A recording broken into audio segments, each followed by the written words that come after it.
This is the Storyworks Roundtable, where we have conversations about craft. Because becoming a successful author begins with writing a great story. Hello and welcome to today's Storyworks Roundtable. We are talking about making the unfamiliar familiar. So what we mean by that is that as writers of fiction, no matter what your genre is, you need to bring to the page some aspect of character or world building or technology, or no matter what genre you're writing in, you're going to bring something unfamiliar forward that you need to research, invent, and make it familiar and palatable to your reader. And by palatable, I mean engaging and comfortable enough so that the reader gets on board with you and is willing to go and follow this thread through your entire story and isn't going to pull back and go, I don't get that, or that's not plausible to me, or I'm confused by it. And we as writers are bringing to it not only our contemporary writing chops and our everything we've read, but I write historical fiction, Kathryn writes fantasy, Robert writes science fiction, so we're kind of covering our bases here. And all right, opening thoughts, guys. I'm just going to throw it out there, making the unfamiliar familiar.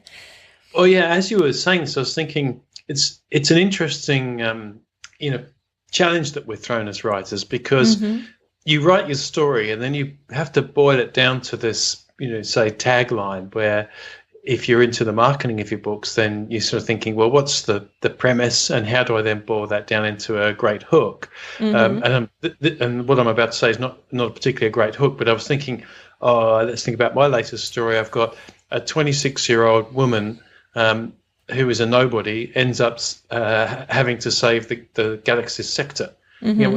What? That would never happen, So you really want the prospective reader, so the person who hasn't even picked the book up yet, to look at the premise and go, wow, I wonder how that's going to play out. The sort of that you want them to be attracted to the reason for the story, the premise. And so in a way, you're dangling unbelievability in front of the reader and saying, here, take this story and see if it works for you. And so I think part of what you're doing there is the whole boiling the frog thing, where you're slowly taking them through the story in dangling little bits of it at a time, so you don't throw the whole unfamiliar in at once. Anyway, I know I just covered a whole everything that we're about to talk about in one intro, but it occurs to me that to some sense you want to dangle that the promise of it being unbelievable, yet when you write it, it has to seem incredibly familiar and believable. Right. I like what you said about the boiling the frog idea. It's a bit cruel and terrible. You don't boil frogs in your stories? Yeah, it's terrible. A boiled frog is in every science fiction plot ever. I've killed some horses and but I haven't boiled a frog yet. But the idea of introducing the reader to the unfamiliar, be it the character, the world, the technology, all of the above, in such a way that it's not like we're just dumping all of this on your head and you have to cope with it, but you kind of string them along. So here's this intriguing premise. Okay, now, so I'm going to use your book as an example since you went there, Robert. Like, let's meet this young woman who's a nobody, but she's a space pirate. Okay, she's a space pirate. I'm buying that. Okay, she's got this ragtag crew and this cruiser, and she's okay, and now she's on this other planet. Well, yes, okay, and then she meets these aliens who, are used to high gravity, so they're really big and blocky. Okay, so you sort of, each stage of the story, you're getting deeper into the unfamiliar, and you keep buying into it. You keep biting it off and going, yeah, I get that. That's totally palatable to me because one thing builds on the previous thing. Right. you're creating layers of familiarity. So like the first thing that you introduce may seem unfamiliar in the beginning. And then by the time you're introducing the second, the first thing, the reader's already gotten to the familiar point with it. They understand it. They see where you're going. They know what, whether it's the character or the setting or whatever, that part has become familiar. So then the next thing that's unfamiliar isn't such a big jump. But don't you think that this takes a different sort of level of imagination from the writer? Because it's fine to say, okay, well, you've got a show, don't tell. You don't want to explain all these differences and you want to drip feed them in. But how do I get there from thinking, right, I've got to introduce this dragon in the start of my story, and and how do I think like a dragon, and what would the dragon do, and how do I? So you're writing not only what's unfamiliar to the reader, but also what's unfamiliar to us. I mean, I've as far as I'm aware, I've never been an alien, so it's really how do I write that? You've never been to a high gravity planet, and right? Oh, shh. Oh, sorry, was that a secret? Right. Well, isn't most of what we write imagined, even in contemporary fiction? Like there's so many. We're making it all up. Yeah. Well, you take the write what you know idea, and that's just a jumping off point, and then probably 80 to 90% of a story is invented because you go to these places that are fantastic,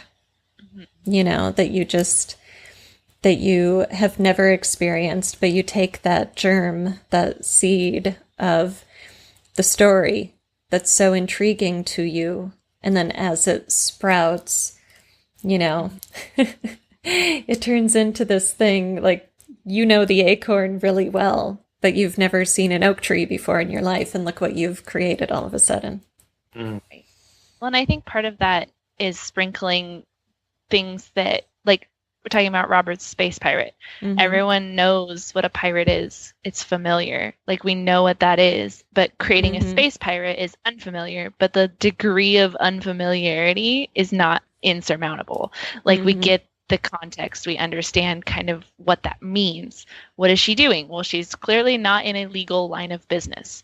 So we know what that contextually is without him having to explain it too much. So you're mixing the unfamiliar and the familiar in a way that is unique and different, but that the reader isn't going to go, whoa, wait, so 6 arms, 14 toes on each arm, purple,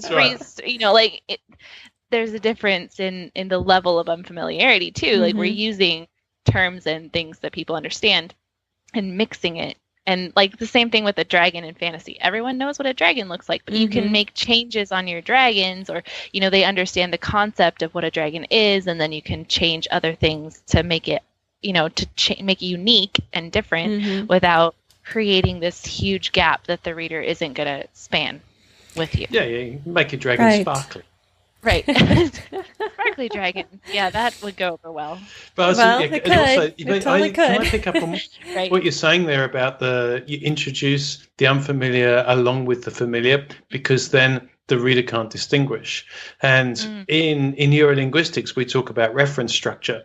And the reference structure is everything that we attach meaning to that is part of our history, so that our values, our beliefs, our setting, our experiences, all of which create something that we reference every time we try and understand something new. And so the things that we easily reference, whether they be part of folklore like dragons, or whether they be part of everyday language like pirates or piracy, or our modern day such as a computer. When I was writing this particular book, I wanted technology to be in there, but I didn't want it to get in the way. So what do? Okay, I'm going to go hollow panels. I'm going to go holographic panels. I'll shorten it to hollow panel. I'm going to go, they have something that they carry around with them, and maybe something on their sleeves. So what will I call that? Data pad's been thrown around a few times. How do I do fast and light drive? Because that's often, as Chris was saying, your biggest challenge with sci-fi. Otherwise, how the hell do you get across space? So I went with hyperdrives and jumps, because it's been done that many times by Asimov and Clarke and all the rest of them. Right. So it's familiar enough to the reader. And then when I wanted weaponry, I went with daggers and swords, but they're laser daggers and laser swords and plasma batons. So push the two together, I think.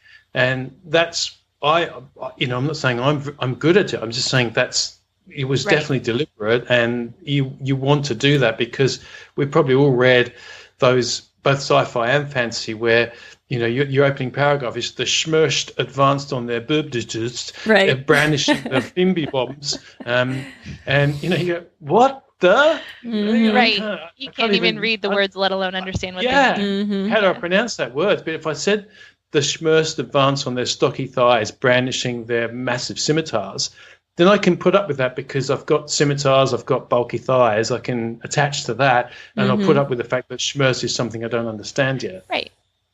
And you want to understand. It becomes a hook and something intriguing rather than confusing and frustrating. Yeah, unless you're my mother, who'd probably say, I don't want to read about something ordinary. It's strange. Even my sci-fi, she says to me, how do you come up? I just can't follow all those names. They're all pretty ordinary names. I mean, I picked sort of, either Italian or other Greek-sounding names, just so that there was some evidence of familiarity there, so I could make up names. Right. Well, and this, you're really speaking about language and the familiarity of word choice and language, and it's so interesting when you look at science fiction and fantasy. There are the genre expectations and what has been done before you to sort of set the precedent, so your reader's already familiar with things like you were saying, hyperdrive, and with a canon of literature to pull from. And you could say the same is true of the fantasy genre, and fantasy, of course, draws on historical, but you have the benefit of invention and just sort of twisting modern language and playing on ideas that we all understand. But when you're going into historical, you've got to find this balance between authentic language and readability. You cannot, I can't write historical fiction that sounds like it was written in the period it was written in if I want it to be palatable, enjoyable for today's readers. I'm reading Jane Eyre right now, and I was thinking about how different that is from my Victorian novel. Like, so much of that story is delivered through dialogue, and so much of the dialogue are these lengthy monologues where one character is just talking to another one in expostulation, and it's just, oh my goodness, and the vocabulary, it's like so beyond the vocabulary, what we use today. They were very articulate back then. If I put out something that read like that, it would bomb. And one of my books is set in the medieval period, and there's so many words we don't even know what they mean today, like names of pieces of clothing and articles. And so I would pick enough words that sound familiar, or that I could give the meaning in the context of the story to give that flavor of time and place. But then there's that tipping point where if you go too much for authenticity, you are going to lose the enjoyment factor of your reader. Right. And this is where I think that whole idea about reference structure, what can you reference that the reader can attach to, that then gives them an immediate unpacking of that situation. So you don't have to describe the castle's dungeons in great depths, because we can imagine it from a word or two. We don't have to understand that some people spoke with an eloquence by making them speak with eloquence. We can refer to it, or we can have other people react to it, so that there's a sense that the way they spoke was eloquent. And so I think that whole don't introduce anything at any one time that's more than 15% of what's already familiar to the reader is a good rule of thumb. Unless you want to shock. Obviously, we're talking that bell curve. So there are some writers who want to write outside. They want to write, the schmers stomped in on their bloobly blobs, brandishing their fingerly bombs. That's okay. So you just have to understand what you're getting into. Yeah. Well, and good luck to those writers. That's right. Right. But it's interesting what you say about the historical, though, because that does take a different deftness, I think, than to the sci-fi and the fantasy, where there's not only well-trodden paths, but you can at least make up your own rules. And if you make up your own rules with historical fiction, then beware the blast of the well-researched reader. Right, and you really can't. Stylistically, in terms of voice and archaic language versus modern language, you can make your choices there, but in terms of things like technology, travel, food, diet, and such, you're bound. You're bound by your research, by historical fact, and it's kind of like the hardcore sci-fi readers who are going to call you up and let you know that your your algebraic equation for traveling at the speed of light was wrong or something. Right. So, exactly. Yeah. What about fantasy? Is there a lot of familiarity built into fantasy with the genre? I think so. I think there's a lot of things that are stringed through from series to series to series, from authors.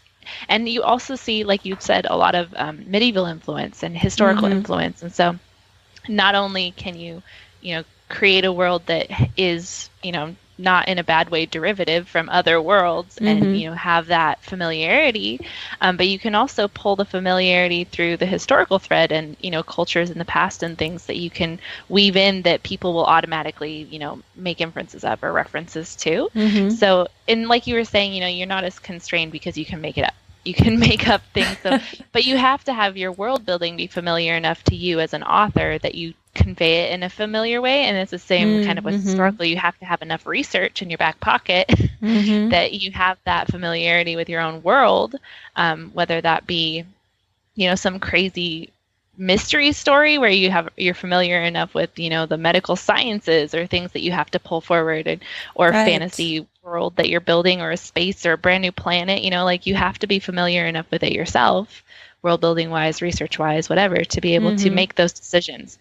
Familiar, unfamiliar. Is my reader going to know what I'm talking about? What do I have to draw in? What do I have to, what can I leave out? What can I, that sort of decision-making process is so important. You have to know already as an author, familiarity-wise, to be able to just give it in a story, and not have to sit there and explain it to yourself almost.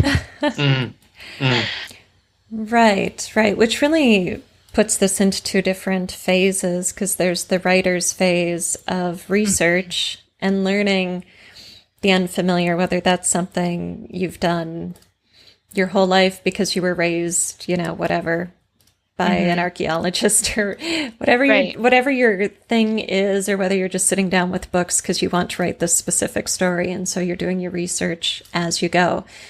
But there's that process of making yourself familiar with the thing you want to create, or the elements you need to place in the thing you want to create, and then getting it onto the page in a way that's going to make it familiar to the reader, familiar enough to get the buy-in, but unfamiliar enough to be exciting and to create that hook that gets the reader to engage, Yeah. And that unique thing is so important. Like, even if it's just like Robert was saying, 15% unique will make everybody happy. Because they're like, I read this awesome fantasy book. It had dragons, it had mages, it had all the things I love, swords and sorcery and all, and then there was this, or and then this was different. And so I loved it because I had all the familiar things that I just love about fantasy. But then I was taken on a journey that was different than any other book I've read. It's that balancing point. Yeah, that's a great point. That there's, what do you introduce that's unfamiliar enough that it makes that particular genre unique? And I guess you could do that in any sci-fi, fantasy, or historical. There's something you could introduce that may be unprovable by the reader. So something that happened in history that no one can say one way or the other. You just happen to tap into it and utilize that. Right. Well, and that could also be the protagonist. It could be something about the characterization. It could be something about the point of view. It could be, so it doesn't necessarily have to be in the world building. Right. No. That makes it unique, but some element in that story is going to be different and exciting and hook the reader into taking that journey with you. Mm-hmm. Mm-hmm. So what about cultures? How do you if you're inventing a world, how do you bring a culture to life? I think you give them ticks, recognizable ticks. Mm-hmm. And because if you go too far out of it, then it makes it really hard for identification. Yeah. When I say the reader to identify with them, that's what I mean by that. Mm-hmm. So, if they've got 14 arms and 6 legs and they speak an unusual language that you have to translate every time and don't have any recognizable face, then it does make it tricky. Look at did you watch the movie Arrival? No. Yes. Yeah, I just saw that the other day. Okay, but don't spoil it because I've heard it's good. You should watch it. Really Yeah, good. it is very good. And After I've seen it, we can spoil it for our listeners. But read the short story first. Ted Chiang's short story that it's an inspiration from, because I think that's worthwhile doing it in that order. But they have to.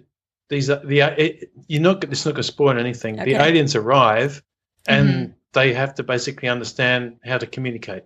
And their method of communication is completely unlike. It has no syntax comparison to ours. And so you think, oh, right, that's challenging to write. Even they had the visual element in a movie, right. But to write that is a real skill, and potentially dangerous unless you're a skillful writer. That you could easily lose the reader at any point if you have to go long explanation, lengthy threads as to how this particular method of communication was portrayed.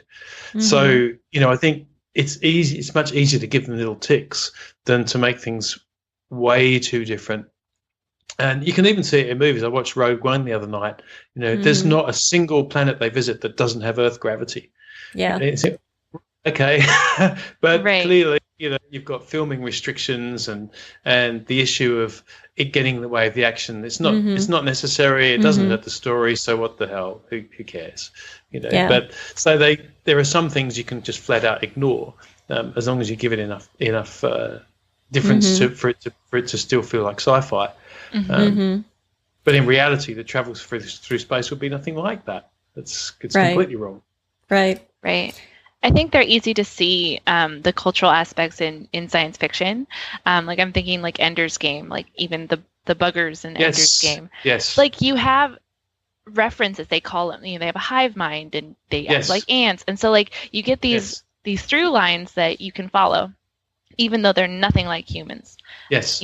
They're complete insectoid beings. But it doesn't matter because cultural touchstones have been laid in there that we understand, even if it's not something that we directly relate with. We don't have a culture that has a hive mind, but you say that and we know what you're talking about. We have a reference structure of ants. Right, exactly. So you can attach that. Yeah, exactly. So it's easy to talk about it in science fiction, but I think even with like, and fantasy too, a lot of them are very much medieval cultures that just get pulled forward. But also in historical too, like you create cultures that are within the bounds. Like we have to pull modern references, to create cultures that we understand. Like even like the parlor room conversations and things like that. You understand social structure and things like that. Right. Yeah. We understand class and hierarchies and bosses and employees or masters and servants or whatever. Right. Whatever sort of realm you're dealing with. And so I think whether you're dealing with aliens or, mythical creatures or historical people, culturally we're going to understand relationships and that you're going to have love and hate and fear and dominance and hierarchy and those sort of foundational qualities to relationships can be the foundation of a cultural, structure. Like I think Chris Fox said one of his alien races was Vikings and something else. Samurai. Yeah, samurai and Vikings. So it's like, okay, let's grab some warrior cultures that, most people don't know a lot about, but they know a little bit about them. They know enough. So you have that familiarity piece. And then he blends it and creates this alien race, and we all identify it easily. Yep. Yeah, one of my favorite recent sci-fi series is the Red Rising series by Pierce Brown. Yes. And I've loved. I've reread it 3 times. I love it. And he's got this whole Roman hierarchy transplanted into the future, and then overlaid on top of a caste system. And it's clever. And my wife hates it. It's just way too detailed for her, and she's a very slow reader, so she doesn't read much at a time, and she has it in really large text on the Kindle. So the nuances are often lost for her because she's not reading fast enough to continue to pick up by osmosis all the different naming conventions and the caste behaviors. Whereas it didn't even occur to me that would be an issue for anyone. And so when she explained, this is terrible, and it's all so predictable, I think, well, I read it really, really fast. So I wonder if there's a difference there in the pacing, in the way that new information comes in or out according to the speed of the reader, which is really interesting. That we had this discussion about it. So I think, I think that if you don't reference it often enough when you first introduce it, you don't embed it in the reader's brain. Like, you introduce it in chapter 1 and then it never comes back till chapter 4. If that reader didn't sit down and read chapter 1 through chapter 5, they've only seen it once. And then when it comes back, it's like, wait, hold on. What was that? How did that relate? And I love that series too. I listened to it on audiobook. I'm actually waiting on book 2 right now. Hurry up, library. But that is true. I mean, if you're listening to it in reading, then it's 3 hours have passed between, some of, and then you're like, okay. And so if you aren't familiar with the terms, and that's something to think about when you're writing too, is I've introduced this new thing. I touched on it once. We don't normally pick things up until 3, 4, 5, however many times you have to touch on it before it becomes a familiar thing and you can move on to the next thing. So don't just move through it. Here's 7 new things and then we're going to come back to it. Just hold on to that till chapter 12. That's not going to work out for your reader. Right. That's a really great tip, Kathryn. And it had me thinking too, with historical fiction, there's so much that we pick up in research. So even if you're inventing it and it's not from research, we're going through this process behind the scenes of visualizing it and taking notes on it and describing it for ourselves and putting it into multiple drafts of the story. And in my medieval book, I describe someone as wearing a soiled cale on his head, and a cale is just kind of like a little cap. It would almost look like a bonnet to us, but with no frills, and men wore them, and it was just because there was so much lice and bed bugs and stuff, so they kept their heads covered because you didn't get to wash your hair hardly ever. Right. And you introduce it and you describe it in context, but then the next time you use that word, you might have to describe it again, because what is so deeply embedded in our heads as writers, having done all of the legwork of invention, is not in the reader's heads. Right. So that familiarity. And it doesn't have to be, and it doesn't have to be the same length. You could just say, he pushed it off the back of his head, or so you understand, that's the thing that's on his head. I remember now. He removed his cale to pick nits out of his hair, That'd be very realistic. But that's why I think it's little pointers and ticks, that's what gives it because in your story, your protagonist is not going to be continually describing what's familiar to them. So it doesn't work for you to over-explain it as an author either, because then you're breaking the fourth wall to some degree. Well, you never want to over-explain, because that's an info dump, but the narrator's role is different from the protagonist, the POV character's role. So this is, the role of the narrator to enter this info. for example, I've got first person present tense narrator point, so I've got a single point of view. So I have to be very careful that she doesn't just suddenly sit there and all of a sudden start thinking about, why all these ships were constructed like this, and why the planet is where it is, and why these alien races come. It has to be very carefully a thought that flashes into her mind when she's in the middle of a situation, or you have to sort of dip it in. So that's what I mean by the little ticks and pointers as sort of drip feeding. That it's the boil the frog thing again. Right. And it was interesting that Kathryn was talking about narration, because I have just been listening to the narration proofs of my book, and it's fantastic to listen to, and I was cringing because at some point I'm listening to it and you pick up all the things, of course, that are not right, not what the narrator did a perfect job, but in my story, I don't know if I was rewriting that I'd do it differently. And funny. Does she have to talk about low gravity so much? For God's sake, get off with the low gravity thing, would you? So obviously over-explained that one a little bit. And I doubt that the normal listener will pick up on it. Right. Because I've just listened to it really fast to make sure everything was fine. But it just occurred to me. And so I asked her for some feedback and said, could you give me, as an author, some feedback? You're an experienced pro narrator. What would you say? And, I'm constructive, please. I don't need to hear any praise. And she was great, and she said, wow, she said, in over 300 emails, I've never had an author ask me for feedback, ever. Wow. Really? I'm a loading narrator. And that's extraordinary for a start. Yeah. But one thing she said, look, you're fine. Just keep doing what you're doing. Right. And India's a great character. I love her. She's really snarky. She's really good to narrate. Dialogue's sharp. All good. The only thing you need to watch in sci-fi is, and this would apply to everything, not just sci-fi, so when you're listening to audio, you don't have the luxury of flipping pages back to remember something. Right. And so if you introduce a lot of new information or a lot of new characters, you've got to be really careful that if you're planning on audio narration, that you've got ways of re-triggering those again. Right. So interesting. Red Rising, for example, how that's taken care of, because there is a lot of the strange names and nomenclature and system.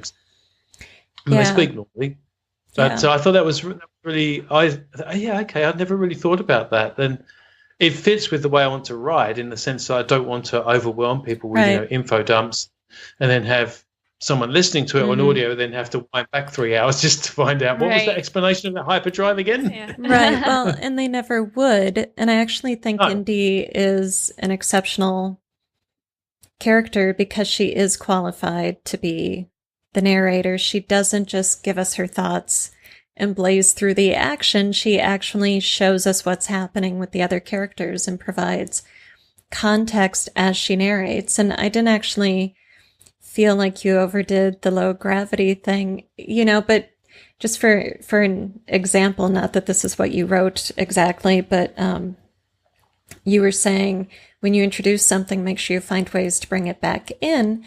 Yeah. So like Indy would take off a seatbelt and then push herself to propel down a hallway in a spaceship. And so mentioning the low gravity just reinforces to the reader she's floating because the spaceship has its artificial gravity turned off. So I found it very appropriate, the way it was handled, Yep. Yeah, the one I was referring to was the prequel novella where they're on Ganymede, which has 15th Earth gravity. And so you have to find ways around all of that. How do people run? How do you travel? Yeah. So we went with mag boots and grab boots for those wealthier people, and travelators. But you could also go down these tubes that were just the low grav. So if you wanted to fly somewhere quickly, you could do the fast tubes. But you have to sort of kind of think of that, but not. And it's just a novella, so I didn't want to overdo it. So I had her refer a few times to, taking advantage of the low grav, or she goes into this club where they're all dancing. Well, if you're out of your head and you're dancing and it's low gravity, what does that look like? Wild. Wild. And there's a fight scene in there using the low grav as well. So you know, I enjoyed trying to write that, but listening back to it, she did sort of say probably too many times about the low grab. Okay. So I got it. As I say, I don't think most people would notice it, but as a writer, you know, you cringe about your own tips. Always. Yeah. It's hard to read something you wrote a while ago because I'll be like, oh, that's really nice. Then I turn the page and I'm like, oh, I wish I had written that differently. It's like up, down, up. Oh, crap. Yes. But, you know, it's, I don't want to take too much to the floor. When you also, I mean, I'm writing a female protagonist and I'm not female. So some degree, you know, you're always trying to suspend some. I mean, people will buy my books. They know I'm a male author. Do they then say, oh, he's male? You know, what would he know writing a female? You're trying to get past all of that to make a good story so engaging that it doesn't really matter that there are unfamiliar things in there, because at the end of the day, we don't want to read about, you know, Robert got up, he showered, and then he went to the shops, bought some things, and came home. It's not a good story. No, and I think with all of that, it's about finding the universal elements which are familiar to each of us, whether it's across gender lines or across history or across just reality versus invention. We've got to take what's human and then do the process of creation to take that, you know, to blend the familiar and the unfamiliar and find that balance between the hook and the uniqueness with the relatability that's going to pull us through. Yes. So, all right. On that note, final thoughts, either of you? Head shaking. Thank you for listening to the Storyworks Roundtable. Find all our shows, show notes, and videos at storyworkspodcast.com.